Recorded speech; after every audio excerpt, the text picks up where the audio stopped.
بسم اللہ الرحمن الرحیم۔ شروع کرتا ہوں اللہ تعالیٰ کے نام کے ساتھ جو بڑا مہربان نہایت رحم کرنے والا ہے۔ عمرہ عبد الرحمن کی بیٹی نے کہا کہ ابن زیاد نے سیدہ عائشہ رضی اللہ عنہا کو لکھا کہ سیدنا عبداللہ بن عباس رضی اللہ عنہما کہتے ہیں کہ جس نے قربانی بھیجی اس پر حرام ہو چکی وہ چیزیں جو حاجی پر حرام ہوتی ہیں جب تک کہ قربانی ذبح نہ ہو جائے، اور میں نے قربانی روانہ کی ہے، سو جو حکم ہو مجھے لکھو۔ سیدہ عائشہ رضی اللہ عنہا نے کہا کہ سیدنا ابن عباس رضی اللہ عنہما نے جیسا کہا ویسا نہیں ہے، میں نے خود بٹے ہیں ہار رسول اللہ صلی اللہ علیہ وآلہ وسلم کی قربانیوں کے، اور آپ صلی اللہ علیہ وآلہ وسلم نے ان کے گلے میں ڈال کر میرے باپ کے ساتھ قربانی روانہ کر دی، اور کوئی چیز آپ صلی اللہ علیہ وآلہ وسلم پر حرام نہ ہوئی اس کے ذبح تک جو اللہ نے آپ صلی اللہ علیہ وآلہ وسلم پر حلال کی تھی۔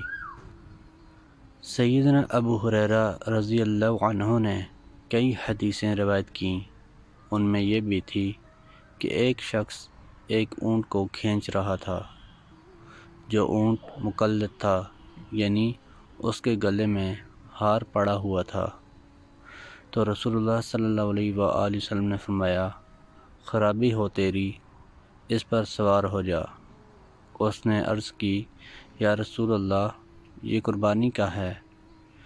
آپ صلی اللہ علیہ وآلہ وسلم نے پھر فرمایا سوار ہو جا، خرابی ہے تیری، سوار ہو جا، خرابی ہے تیری۔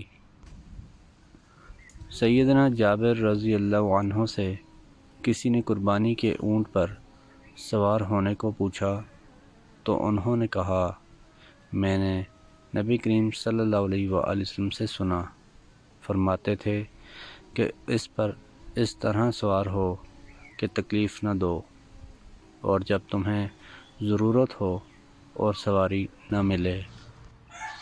حکم بن سفیان رضی اللہ عنہ کہتے ہیں کہ میں نے رسول اللہ صلی اللہ علیہ وآلہ وسلم کو دیکھا کہ آپ نے وضو کیا اور اپنی شرمگاہ پر پانی کا چھینٹا مارا۔ ابو الملیح کے والد اسامہ بن عمیر کہتے ہیں کہ رسول اللہ صلی اللہ علیہ وآلہ وسلم نے فرمایا اللہ تعالی بغیر وضو کے کوئی نماز قبول نہیں کرتا، اور نہ خیانت کے مال کا صدقہ قبول کرتا ہے۔ حضرت ابو ہریرہ رضی اللہ عنہ سے روایت ہے کہ رسول اللہ صلی اللہ علیہ وآلہ وسلم نے فرمایا کیا میں تم لوگوں کو ایسی چیز نہ بتاؤں جس کے ذریعے اللہ تعالی گناہوں کو مٹاتا اور درجات بلند کرتا ہے؟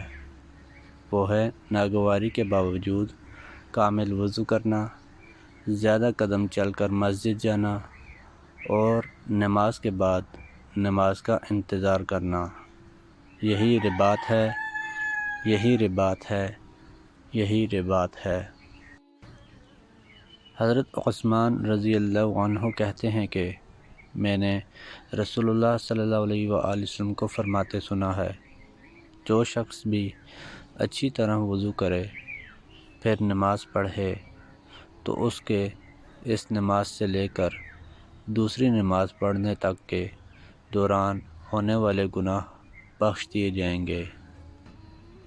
حضرت ابو ہریرہ رضی اللہ عنہ رسول اللہ صلی اللہ علیہ وآلہ وسلم سے روایت کرتے ہیں آپ صلی اللہ علیہ وآلہ وسلم نے فرمایا کہ ایک وقت ایسا آئے گا کہ جب علم اٹھا لیا جائے گا، جہالت اور فتنے پھیل جائیں گے اور حرج بڑھ جائے گا۔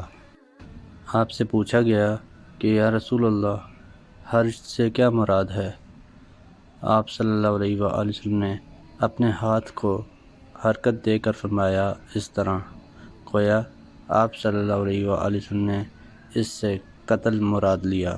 محترم دوستو، اللہ تعالیٰ سے دعا ہے اللہ تعالیٰ ہمیں ان حدیث پر عمل کرنے کی توفیق عطا فرمائے، اللہ تعالیٰ ہمیں دونوں جہانوں میں کامیابیاں عطا فرمائے۔ آمین یا رب العالمین۔ ویڈیو کو ثواب کی نیت سے زیادہ شیئر کریں۔ جزاکم اللہ خیرا کثیرا۔ السلام علیکم ورحمۃ اللہ وبرکاتہ۔